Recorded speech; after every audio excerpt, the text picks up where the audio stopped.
Having recently become a mother, I was faced with the defiant demand of Jessica, an unpleasant person who had previously taken Michael away from me. Her deception about a false pregnancy led to our divorce, and although I have since tried to move on with my life, her presence continues to disturb my peace. It's still surprising to think of her as my own sister, given her unfailing nature to unceremoniously stir up trouble. Now that John has seen her message, the situation can no longer be ignored. Despite my reluctance, I agreed to attend the holiday at the suggestion of John, who seems to have a plan. John is a warm and kind man who doesn't tolerate dishonesty and knows how to turn work situations to his advantage. I believe he has a strategy of his own. Although Jessica finds it amusing for now, she will soon have to face the consequences of her misdemeanours. I, John Johnson, have been an office assistant at a local company since graduating from college. While in college, I met Michael Smith at our club. He was a medical student intent on following in his father's footsteps and becoming a renowned allergy specialist. Despite my initial impression of him as a smart and well-off guy due to his family background, meeting him revealed a unique personality that shared my affinity for the work of a film director. Wanting to deepen our connection, I took the initiative and suggested that we watch the director's latest film together. His surprised reaction to a woman being interested in such films led to a pleasant conversation that started our relationship. I was beyond thrilled when Michael expressed his joy at seeing the film together. My efforts paid off, and he began to see me as someone special.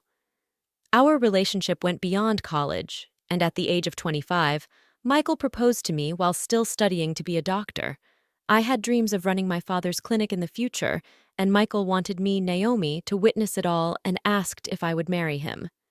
Ecstatic, I said yes, and we looked forward to a happy life together.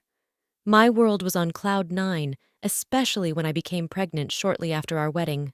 Michael's excitement about parenthood was evident, and we looked forward to the arrival of our baby, regardless of its gender, as long as the baby was healthy, and that was the most important thing to us. However, my joy was short-lived as I struggled with severe morning sickness. The constant nausea and poor health forced me to quit my job. In college, at home, I battled incessant morning sickness, constantly snacking to alleviate it. The aftermath of my daily battles with snacks and baked goods filled the entire space. One day, Michael returned home and found the chaos. "Naomi, what's happened to this place? It's a mess with all these snacks and bread bags," he remarked apologetically. I explained, "Sorry, I've been too sick to clean up. It's hard without eating." Concerned, Michael commented, "You're not working and you've put on so much weight. It's hard without eating. You're like a pig who's given up." His mocking laughter echoed through the room, leaving me hurt. Struggling to move during my intense morning sickness, I couldn't fathom how Michael could be so cruel. I questioned the accuracy of my judgment. Perhaps, I thought, once the baby arrived, he would return to his kind self. Clinging to that faint hope, I awaited a change that would soon prove elusive. One day, my sister Jessica paid a visit, finding me in a state of disarray and discomfort. Apologizing for the mess, I hoped she might provide a bit of distraction. "Sorry for the mess," I said, to which Jessica casually responded, "That's fine. I'm used to this place," like a second home. There she was, my sister Jessica, standing before me, a worn-out version battling morning sickness and feeling awful. Despite her occasional visits, I was too unwell at that moment to properly entertain her. In an attempt to divert my mind, I initiated a conversation, sharing my excitement about the baby, which I believed to be a girl. "I keep thinking about dressing up and going shopping together someday," I told her. However, Jessica's response was unexpected. "Wow, I didn't know you were thinking about things like that. Does Michael know? It's going to be a girl?" When I confirmed that I had shared the news with Michael, expressing my dreams of wearing matching outfits with our daughter, Jessica turned around with a meaningful smile. "That's right," she said. "Michael is still a rookie doctor, but he'll eventually take over the family clinic. Poor Michael, having you as a clinic director's wife." I tried to dismiss her comment, but Jessica's sharp tongue, with its occasional sarcasm, hit hard. Despite being accustomed to it over the years, It could still be quite challenging, especially when I was feeling unwell. But Jessica quickly shifted back to her usual smile and waved her hand. Sorry, I just slipped into my usual mode. So, Naomi, anything bothering you lately? I hesitated before responding. Bothering me? Well, Michael's been coming home late lately. He's a doctor, so it's unavoidable. But he seems to be at the hospital all the time, even on weekends. We hardly have time to talk these days. I see, Jessica remarked. Well, it's no surprise considering someone like you claims to be a doctor's wife. Her icy smile sent a chill down my spine. Before I could react, Jessica continued, What I came to talk to you about today? As she spoke, Jessica glanced toward the living room door, and just then, entering from the living room was Michael. Michael, did you get off work early from the hospital today? I need to talk to you. Let's get a divorce. Stunned, I couldn't comprehend what Michael was saying.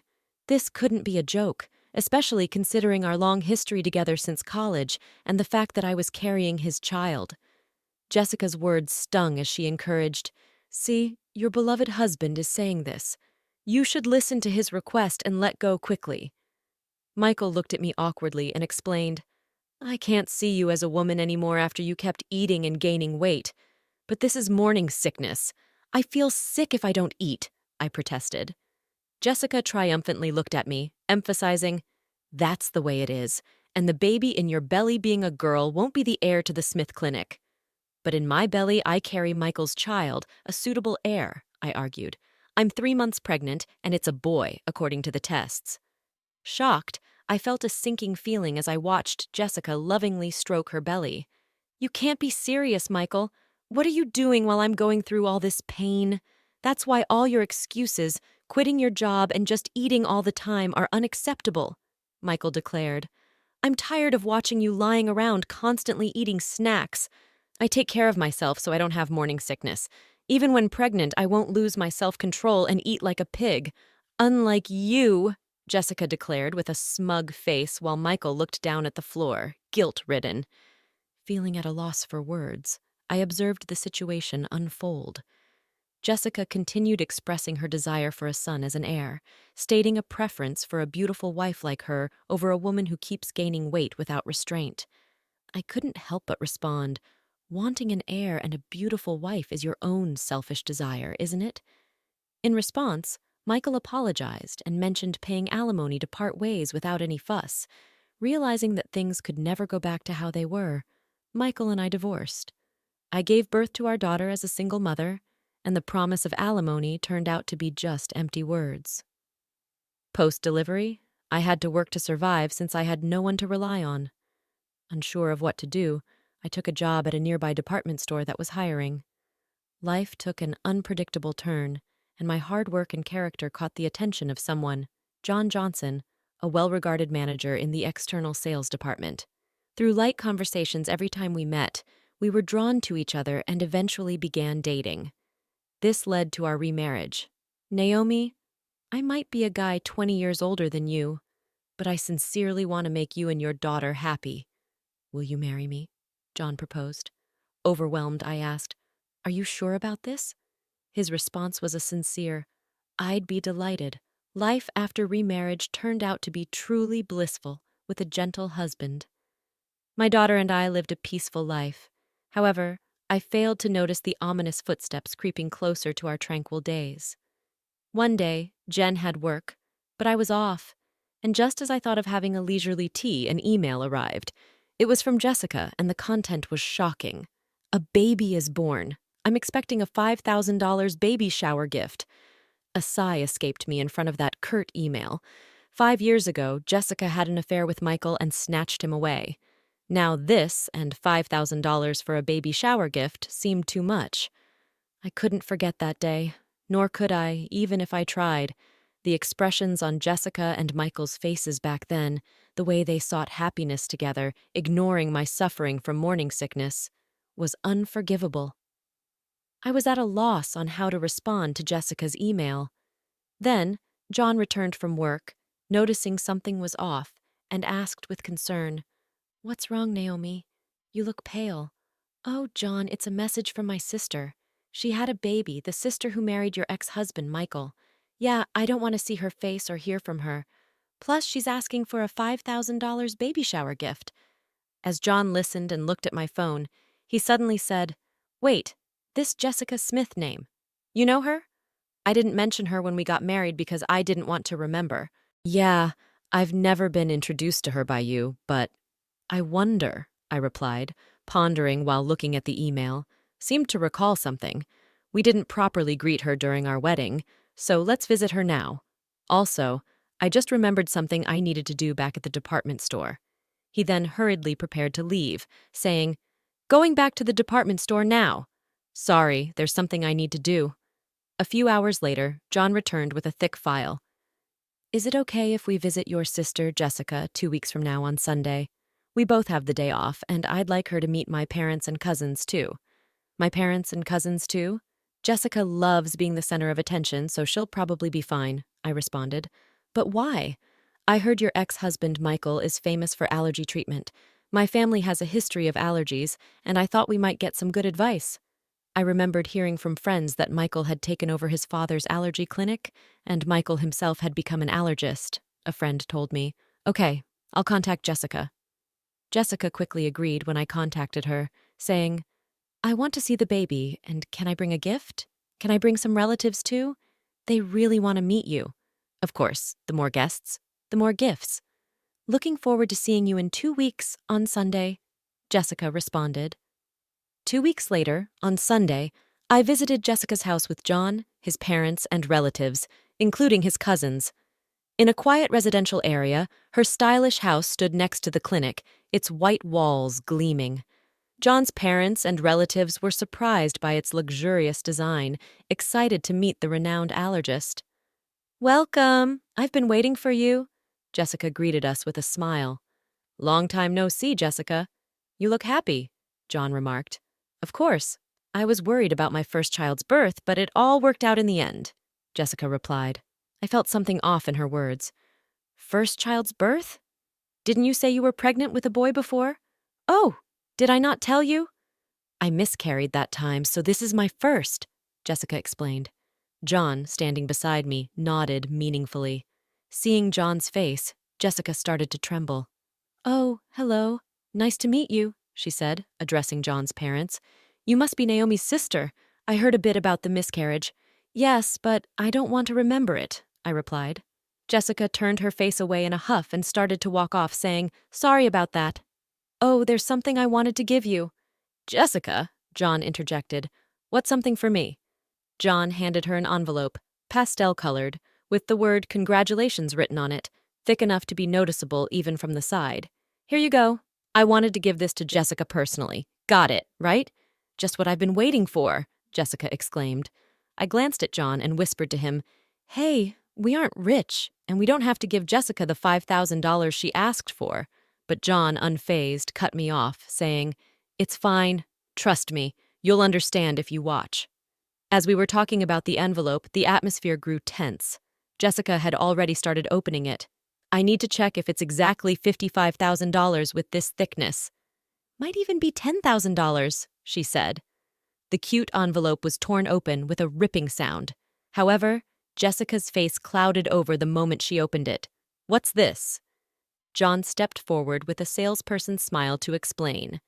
Miss Jessica Smith, this is a detailed statement of your purchases at the department store over the past 5 years. You said to put it on my tab, and this is the amount you've accumulated to date. What are you talking about? I don't know anything about this, Jessica protested. The statement she held listed names of luxury watches and brand bags, and the 5-digit figure in the amount column left me in disbelief. Indeed, Mr. Michael Smith himself and his parents are valued customers with an external sales card contract. However, with such a high amount, we needed to confirm just to be sure. My husband is the famous allergist, Michael Smith, as the wife of the clinic director. Using 1 or 2 external sales cards is nothing. Is that so? John continued. Also, there's something else I personally wanted to verify. He paused before saying, About 5 years ago, we had complaints about a customer flaunting their external sales card and making extremely unpleasant remarks. Do you know anything about this? What's that? What does it matter? Jessica retorted. John explained, "Since we had several complaints, I checked with the staff who were nearby at the time. The content of the conversation was so terrible that the staff remembered it clearly." I glanced sideways at Jessica, seeing her expression harden. John continued, "The staff said the conversation was about stealing someone's husband, who happens to be her brother-in-law. Could it be? Yes, that's right." And she bragged about using a fake pregnancy to break them up, laughing loudly. She talked about how she lied about miscarrying like it was some kind of heroic tale. That's when I realized that Jessica's claim of being pregnant with a boy, the heir, was all a lie to snatch Michael. Of course, there was no pregnancy, so no morning sickness or changes in her body shape, I said. "What are you saying? That story was about me," Jessica exclaimed. Matching the complaints with the external sales card, your name, Jessica Smith, came up. "I can't believe this. You are marrying into a doctor's family, becoming the clinic director's wife. I couldn't stand it. I had to do whatever it took to tell Michael that I was the right one for him. I was overwhelmed with disbelief that Michael had fallen for Jessica's scheme, and she had lied to marry him." While I was stunned, the door opened. "What's this all about?" "Explain yourself, Jessica. Since when have you been here?" John asked. Jessica replied, "From the beginning. I came back to get something I forgot and found the external sales card statement. And now I hear the pregnancy 5 years ago was all a lie." "You trapped me!" Michael shouted, and Jessica began to laugh. "So what? You've got a beautiful wife and we have a child now, so it's fine, right? Don't joke with me. I can't live with a liar like you. Let's get a divorce. You can't be serious." "What about our child? Don't you feel sorry for them?" Pushing her away, Michael glared at Jessica with a furious expression. "I can't live with a liar and reckless spender like you. It's not good for the child either. We're getting a divorce and I'm taking custody. Are you kidding me? Do you have any idea what I went through to give birth to this child? This child needs to become a doctor in the future to support us. You're just thinking about yourself. There's no point in talking about this now." "Let's handle the rest through a lawyer," Michael said. The relatives who came along, hoping to get some effective medicine from the famous allergist, were frozen in shock at this chaotic scene. I was so embarrassed to admit that she was my sister. Afterward, Michael got a good lawyer specializing in divorce and successfully got divorced and won custody. Meanwhile, Jessica, who had been shopping to her heart's content on credit using the external sales card during her marriage, was now being chased for repayments. "Hey, if your husband hadn't brought that statement, I'd still be the clinic director's wife. I'm being hounded for repayments now. Help your sister out in a pinch, would you?" "Why should I? You brought this on yourself, didn't you?" "And you should pay for your own shopping," I responded unexpectedly. I got a message from Michael via social media. "Hey, can we start over?" If Jessica hadn't lied about having a boy 5 years ago, we would have been fine as a couple. I want to see our daughter, too. I had forgotten how he left me suffering with morning sickness and mocked me, then cheated on me. After 5 years of no contact, the last thing I wanted was to see his face again. Michael seemed to be struggling to keep the clinic he inherited from his father running, but you can't stop gossip. Due to the infidelity rumors, patients stopped coming to the Smith Clinic, which Michael inherited, and it had a 1-star rating and unbelievable bad reviews on a hospital review site.